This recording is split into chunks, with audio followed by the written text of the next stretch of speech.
Welcome back to my another video guys. तो आज हम बहुत ही इंपॉर्टेंट वीडियो बनाने वाले हैं जो आपके लिए बहुत ज़्यादा फायदेमंद होगा। और इसमें हम लोग बात करने वाले हैं कि मास कम्युनिकेशन किन लोगों को करना चाहिए, उसका एंट्रेंस आप कैसे क्रैक कर सकते हो और किस किस इंस्टीट्यूशंस में आप जा सकते हो मास कम्युनिकेशन के लिए। इन सब इन्फॉर्मेशन के लिए हमारी वीडियो स्टार्ट टू एंड देखते रहिए। तो हमारे साथ हैं अकदस भाई। अस्सलाम कैसे हैं? वालेकुम। वालेकुम जो अस्सलाम। कि मेरे मेंटर हैं और अरे काफ़ी अच्छा इनको एक्सपीरियंस है अपना, काफ़ी बिजी स्केड्यूल को ये लेके फ्री चलते करके मेरे रहते लिए थोड़ा सा टाइम लेके आए हैं। हैं जी।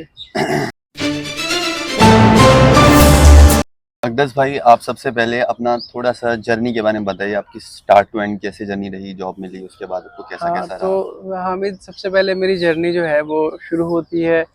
स्कूल तो हटाइए, कॉलेज से बताता हूँ। कॉलेज में मैं ग्रेजुएशन बायो साइंस में था, बीएससी बायो साइंस कर रहा था मैं जामिया से। और बीएससी बायो साइंस करते वक्त मुझे ऐसा लगा कि शायद साइंस की फील्ड मेरे लिए इतनी सूटेबल नहीं है और किसी और फील्ड में मुझे अपना हाथ आजमाना चाहिए।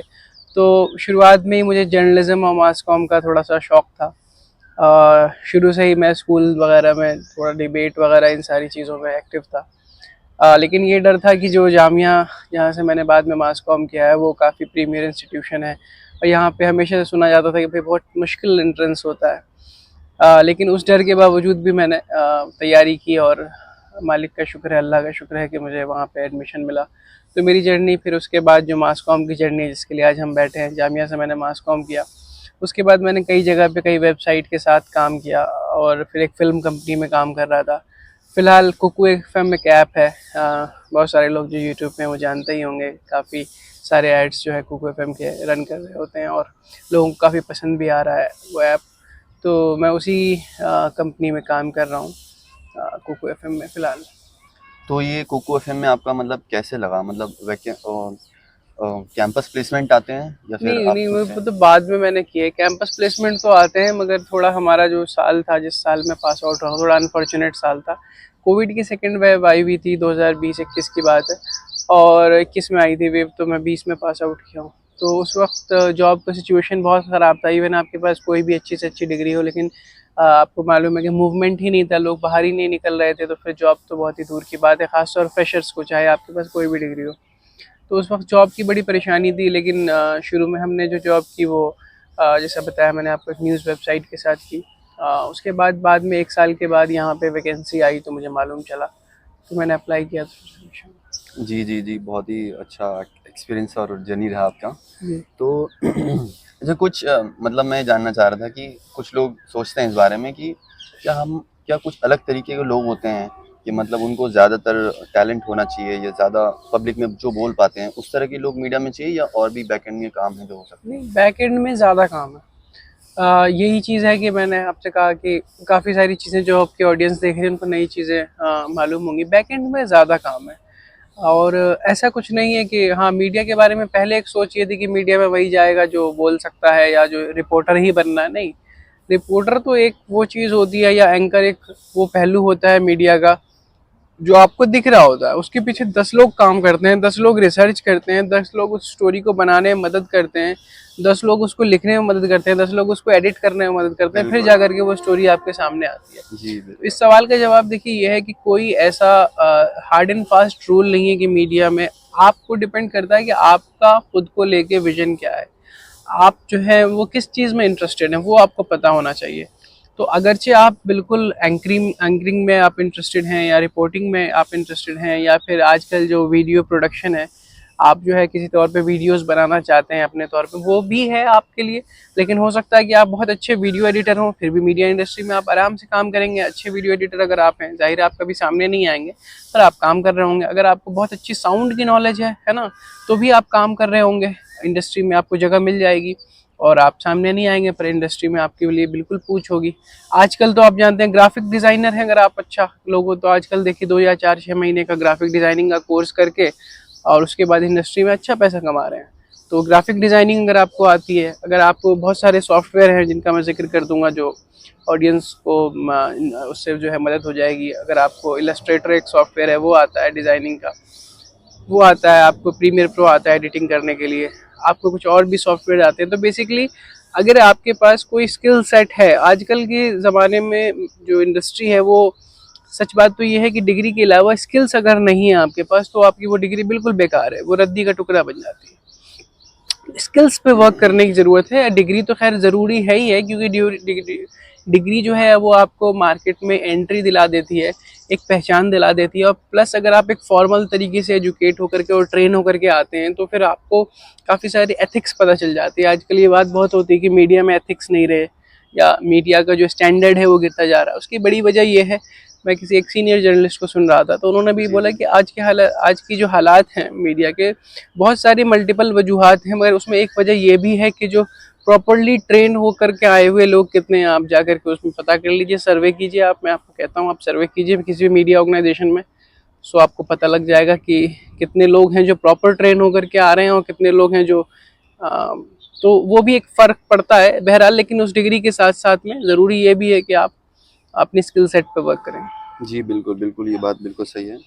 तो मैं जानना चाह रहा था, कई लोगों के दिमाग में सवाल होते हैं कि जो बेस्ट कॉलेजेस कौन कौन से हैं जिसमें हम मास कम्युनिकेशन कर सकते हैं, या ग्रेजुएशन में या मास्टर्स में? देखिए, ज़्यादा जो मास कम्युनिकेशन के अच्छे कोर्सेज हैं वो मास्टर्स लेवल पर, क्योंकि ये कोर्स इस तरह से डिज़ाइन किया गया है या सोचा गया है कि अगर आप ग्रेजुएट हो जाएं, ग्रेजुएट होने का मतलब होता है कि आपको बेसिक नॉलेज हो गई किसी एक डोमेन की। फॉर एग्जांपल अगर आप आर्ट्स से हैं या उसके बाद आप कॉमर्स से हैं, तो अगर आप बैचलर्स कर लेते हैं, बैचलर्स में भी मास कॉम बहुत जगह होता है, बट मैं जैसे बात करूं जामिया की तो वहाँ मास्टर्स में है AJK-MCRC जो सेंटर है हमारे मुल्क का सबसे बेहतरीन सेंटर है। और उसके अलावा अगर मैं बात करूं आपका IIMC जो है, Indian institute of mass communication, जो एक पत्रकारिता के लिए बहुत अच्छा संस्थान माना जाता है, तो वो भी PG डिप्लोमा ऑफर करता है। वो PG डिप्लोमा आपका ग्रेजुएशन के बाद होता है। उसके अलावा आपको मैं बताऊं कि अलीगढ़ में भी मास्टर्स पे है मास कम्युनिकेशन, तो बैचलर्स में भी कुछ जगहों पर है, लेकिन जो मेन प्रीमियर जगह है वहाँ पे मास्टर्स का जो कोर्स है वो ज़्यादा प्रीमियर माना जाता है।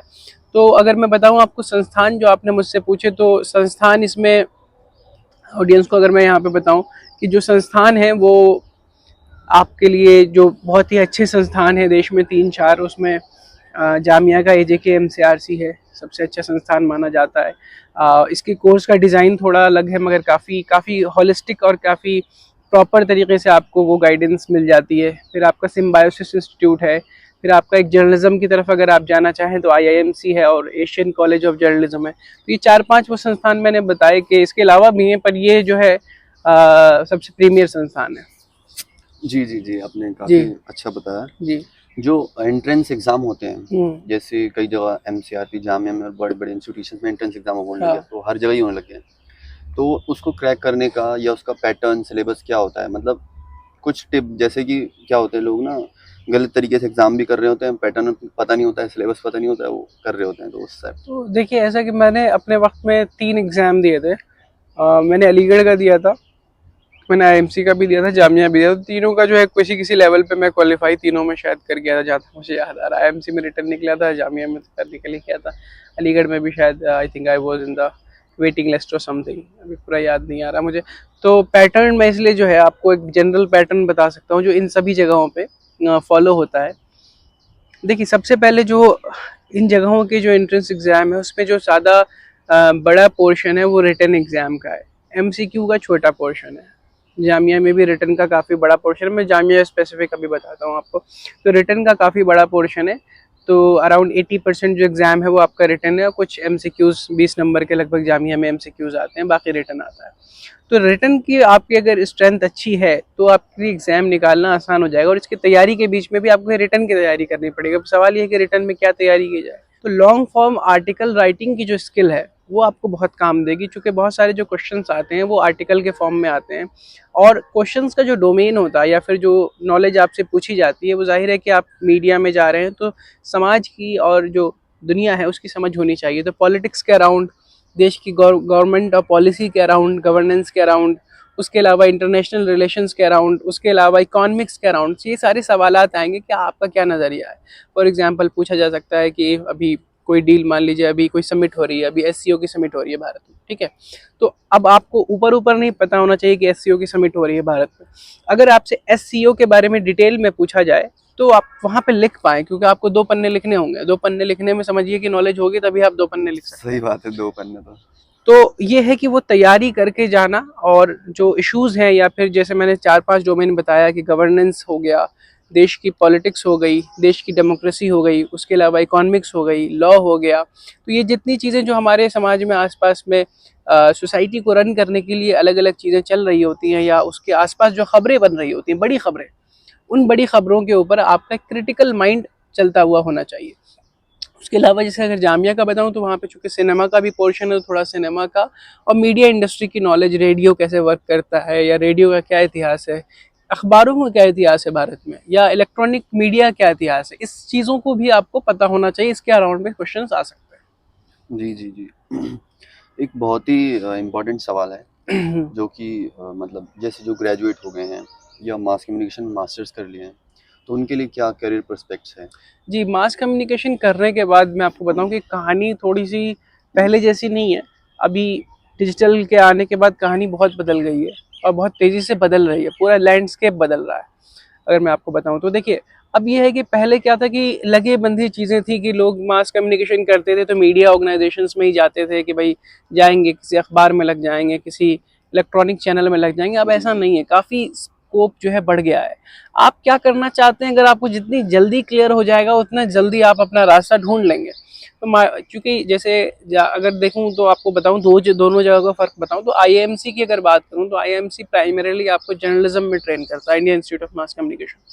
तो वहाँ तो ज़्यादा चांसेस आपके जो है जर्नलिज्म या जर्नलिज्म के आसपास के ऑर्गेनाइजेशन वहाँ पे जाने के लगते हैं। पर जामिया के साथ ये है कि जामिया आपको ओवरऑल एक मीडिया पर्सन बना के ट्रेन करके आपको जो है मार्केट में कहता है कि आप जाइए। उसके अलावा आप जो स्किल या जो इंटरेस्ट है आपका, हमारा जो पूरा कोर्स था जामिया में, तो हमें जो है रेडियो की भी ट्रेनिंग मिली, हमें फोटोग्राफी की भी ट्रेनिंग मिली। अब मैं आपको अलग अलग डोमेन बता रहा हूँ। हमें जो है स्क्रिप्ट राइटिंग या स्क्रीन राइटिंग की भी जो है ट्रेनिंग मिली। उसके अलावा हमें डायरेक्शन एडिटिंग की भी ट्रेनिंग मिली, हमें साउंड की भी ट्रेनिंग मिली। अब कितने डोमेन, मैंने आपको 6-7 डोमेन गिना दिए। अब क्या है कि इसमें मुझे साउंड में इंटरेस्ट था, तो मैं अभी एक साउंड के फील्ड में काम कर रहा हूँ। मुझे पर्सनली मैं साउंड में काफ़ी इंटरेस्टेड था कोर्स के दौरान भी। ये क्या है कि कोर्स का जो पूरा फ्रेमवर्क है वो आपको सारी चीज़ों को ट्रेन कर देगा, और आपको उसके बाद जो अच्छे कोर्स अगर आपने कहीं अच्छी जगह से किया, उसके बाद आप देखिए कि उनमें से कौन सा पार्टिकुलर डोमेन आपके लिए बेहतर है। जी जी जी। तो इतने सारे सब हेड्स हैं और इतने सारे चीज़ें आपके पास। तो अकदस भाई, आजकल के टाइम में तो बहुत ज़्यादा लोग प्रायोरिटी दे रहे हैं या फिर डर रहे हैं कि एआई जो है उनकी जगह ले लेगा, और बहुत सारी जगहों पे एआई जगह ले चुका है और आने वाले टाइम में बहुत जल्द ले भी लेगा। आने वाले 50 सालों में तो 100 सालों में तो पूरा ले ही लेगा, ख़त्म कर देगा। कुछ चीज़ें बच जाएंगी बस। तो कौन कौन सी चीज़ें हैं आपके हिसाब से जो एआई रिप्लेस कर देगा मास कम्युनिकेशन में? देखिए, ऐसा कि एआई को लेके मेरी सोच पर्सनली ऐसी नहीं है। अभी हम लोग जस्ट, हमारा थोड़ा दिन पहले हम लोग अपनी कंपनी ने बहुत अच्छा हमारा एक प्रोग्राम कराया था, सेमिनार समझ लीजिए उसको आप, जिसमें एआई को लेके बात हुई। काफ़ी लोगों ने अपनी बात रखी, हमने कुछ एक्सपेरिमेंट्स भी किए एआई से। मेरा पर्सनली मानना है उन चीज़ों को देखते हुए कि जब भी कोई नई टेक्नोलॉजी आती है तो इस तरह की बात उठती है कि वो आकर जो है अभी ख़त्म कर देगा, चीज़ें ख़त्म हो जाएंगी। इससे पहले जब आपको मैं बताऊँ मिसाल के तौर पे, कि जब 80s और 90s के बीच में जब कंप्यूटर इंट्रोड्यूस होना शुरू हुआ था, तो उस वक्त लोगों ने कहा था कि भाई कंप्यूटर नहीं इंट्रोड्यूस की जाइए कि लेबर को ख़तरा हो जाएगा। उस टाइम गांधी की गवर्नमेंट थी हिंदुस्तान में, वो कंप्यूटर टेक्नोलॉजी लेकर आई थी, जिसका नतीजा आज हम भारत को देखते हैं कि भारत आईटी क्षेत्र में सबसे दुनिया में एक उभरता हुआ प्लेयर है। तो अगर आप बताइए कि अगर कंप्यूटर आते ही नहीं तो भारत वहाँ तक पहुँचता कैसे? तो टेक्नोलॉजी जो है वो ख़तरा नहीं है आपको। टेक्नोलॉजी आपका, कहूँ तो आपका स्टूडेंट है, आपने ही टेक्नोलॉजी को बनाया है। अब आपको उसको इस्तेमाल कैसे करते हैं, ये बात है। हाँ, ये ज़रूर है कि टेक्नोलॉजी कुछ, अगर आप जॉब के उस हिसाब से पूछें जैसे आपने पूछा, तो हो सकता है कुछ काम आसान हो जाएं और लोगों को जो है उसके लिए लगे कि यार इसके लिए हमें इसकी ज़रूरत नहीं, हम ऐसे कर लेंगे। बट एनीवे उसको ऑपरेट करने के लिए फिर अगर एक जॉब कम होगी तो दूसरी जॉब बढ़ेगी, ऐसा नहीं है। अगर मान लीजिए कि हो सकता है कि राइटिंग की जॉब है, उसको चैट जीपीटी कर दे, जैसे आपके पूछने का मतलब ये होगा, चैट जीपीटी से आजकल लोग आर्टिकल लिख ले रहे हैं। बट चैट जीपीटी को चलाने के लिए, उससे अच्छे आर्टिकल निकालने के लिए, क्योंकि चैट जीपीटी हर टाइम परफेक्ट नहीं होता, आपको मालूम है, कई बार तो वो बिल्कुल ही गलत जवाब देता है। जी जी। फिर तो आपको एक ह्यूमन चाहिए वहाँ पे, ह्यूमन माइंड। तो ह्यूमन माइंड को रिप्लेस करना इतना आसान नहीं है। और हाँ, ये ज़रूर है कि बहुत सारी जगहों पे जो काम हो रहा है, जैसे मीडिया में बताऊँ, बहुत सारा राइटिंग का काम हो रहा है, उसमें हो सकता है कि चैट जीपीटी हेल्प करे, रिप्लेस करने में अभी एआई बहुत दूर है। बिकॉज मैं चूंकि एआई के बहुत सारे प्लेटफॉर्म यूज़ कर रहा हूँ, चाहे राइटिंग के आप बताएं, उसके अलावा मैंने फ़ोटो एडिटर वगैरह उनके देखे हैं एआई के जो आए हैं, उसके अलावा वीडियो में भी कुछ आए हैं, साउंड में भी कुछ आए हैं। तो मैंने ये सारे प्लेटफॉर्म जो अलग अलग एआई के वर्क कर रहे हैं, I have gone through them and I can tell you that they are just, this is just a beginning of a new revolution. AI will going to AI will certainly going to help us and jobs का मुझे लगता है कि अगर आप professional हैं तो आप ये सोचिए, आपका माइंडसेट ये होना चाहिए, आपको डरना नहीं चाहिए किसी भी, हमारी ऑडियंस से मैं कह रहा हूँ कि आपको एआई से डरना नहीं चाहिए कि एआई हमारी जॉब ले लेगा। आपको ये सोचना चाहिए कि हमें एआई को कैसे यूज़ करके अपनी स्किल सेट को बढ़ाना है कि एनीवे वो हमारे लिए हेल्पफुल हो जाए। ये ज़्यादा बेहतर माइंडसेट होगा। बाकी तो फ्यूचर बताएगा कि अभी एआई की टेक्नोलॉजी कितनी ज़्यादा बढ़ने वाली है, किस तरफ बढ़ने वाली है, किस डायरेक्शन में बढ़ने वाली है। कुछ चीज़ें उस पर डिपेंड ज़रूर करती हैं, बट एज अ ह्यूमन हमारा काम ये है कि हम सजग रहें और हम अपनी नॉलेज और स्किल्स को बढ़ाते रहें। Let's see how it comes. जी जी, बहुत ही अच्छा आपने बताया। एक आखिरी सवाल, बस ये वीडियो एक तरह से एंड हो गई है, हाँ तो ये है कि ये शाहरुख खान है, हाँ बहुत बड़ा सेलिब्रिटी है, हाँ तो उसने मास कम्युनिकेशन जामिया से ही किया, एमसीआर जी। से, मगर उसने 1 साल पढ़ाई की, उसके बाद वो छोड़ के चला गया, या फिर कुछ हो हाँ गया, उसको शायद एक्टिंग लाइन ज़्यादा पसंद आ गई उसे, हाँ तो उसमें चला गया वो। तो मतलब मैं ये सोच रहा था कि अगर वो पूरा मास कम्युनिकेशन प्रॉपर करता तो आज कहाँ पे होता, क्या लगता है आपको इस बारे में? देखिए, शाहरुख हमारे, हम लोग तो खैर सीनियर ही समझते हैं उनको, अपने शाहरुख भाई को। तो हमारे सीनियर भी हैं इंस्टीट्यूट के और इस देश के सबसे बड़े स्टार भी हैं। तो उनकी कहानी काफ़ी इंटरेस्टिंग और काफ़ी फैसिनेटिंग है। उनकी मास कॉम की जो जर्नी है वो भी बहुत इंटरेस्टिंग है। वो यहाँ पे 2 साल का कोर्स करने आए थे, लेकिन साथ के साथ आप जानते होंगे उनको एक्टिंग में बहुत इंटरेस्ट था। तो वो साथ साथ जो है एक्टिंग करने के लिए जो है अपनी एक्टिंग क्लासेस या कुछ शेड्यूल होता था उसे नहीं छोड़ते थे वो। तो उसके चक्कर में उनकी अटेंडेंस कुछ कम हो गई। और एमसीआरसी का तब से लेके अब तक ये कहानी है कि अगर आपकी अटेंडेंस में कमी होती है तो वो आपको जो है एग्जाम में बैठने नहीं देता। तो जहाँ तक कहानी मुझे मालूम है वो ये कि शाहरुख की अटेंडेंस शॉर्ट थी, वो एग्जाम में नहीं बैठ पाए थे, इसलिए उनका कोर्स कंप्लीट नहीं हुआ।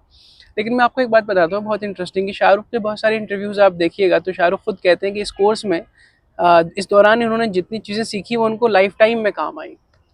बहुत सारी चीज़ें डायरेक्शन से रिलेटेड, क्योंकि एक बिगनर इंट्रोडक्शन हो जाता है, वो आपको शुरुआती तौर पे जो नॉलेज चाहिए होती है वो ज़रूर उनको यहाँ से, मुझे लगता है कि शाहरुख को भी जामिया से ज़रूर मिली है, वो खुद इस चीज़ को कहते हैं। लेकिन चूंकि वो एक एक्टिंग के बादशाह हैं, उनको एक्टिंग में जाना था तो वो एक रास्ता उन्होंने खुद से अपने बना लिया। तो मैं ये इस बारे में क्या कहूँ कि उनके लिए क्या रास्ता होता, कोर्स पूरा करते या ना करते, वो तो उनकी डेस्टिनी थी बहरहाल। लेकिन इतना मैं ज़रूर कह सकता हूँ कि वो खुद भी इस चीज़ के लिए, और हम सब भी बड़े खुश होते हैं कि हमारे सीनियर थे हमारे इंस्टीट्यूट से, तो जितना वक्त भी उन्होंने बिताया होगा वो जो लर्निंग है वो उनके साथ मुझे लगता है तब भी थी, और आज तो खैर काफ़ी लर्निंग है उनके पास। जी जी, और असल में 1 साल भी काफ़ी होता है अगर इंसान ध्यान से सीखे, और वो आज उनके उसमें दिखता भी है। मैंने उनकी इतने इंटरव्यूज़ देखे हैं कि मैं देखता ही रहता हूँ उनके इंटरव्यूज़, क्योंकि उसमें काफ़ी मोटिवेशन भी होता है इंटरव्यूज़ में उनके। स्टार है, वो स्टार ही नहीं है, वो एक आइकन में है, शाहरुख एक आइकन है। मेरा ख्याल है कि उनकी जो ज़्यादा बड़ी वजह है जिसकी वजह से लोग उनको इतना मोहब्बत करते हैं, वो सबसे बड़ी वजह मैं समझता हूँ कि वो एक ऐसा स्टार है जिससे आपको न सिर्फ फिल्मों के बारे में बल्कि लाइफ के बारे में भी काफ़ी कुछ सीखने को मिलता है। जी दैट्स जी why he is very popular.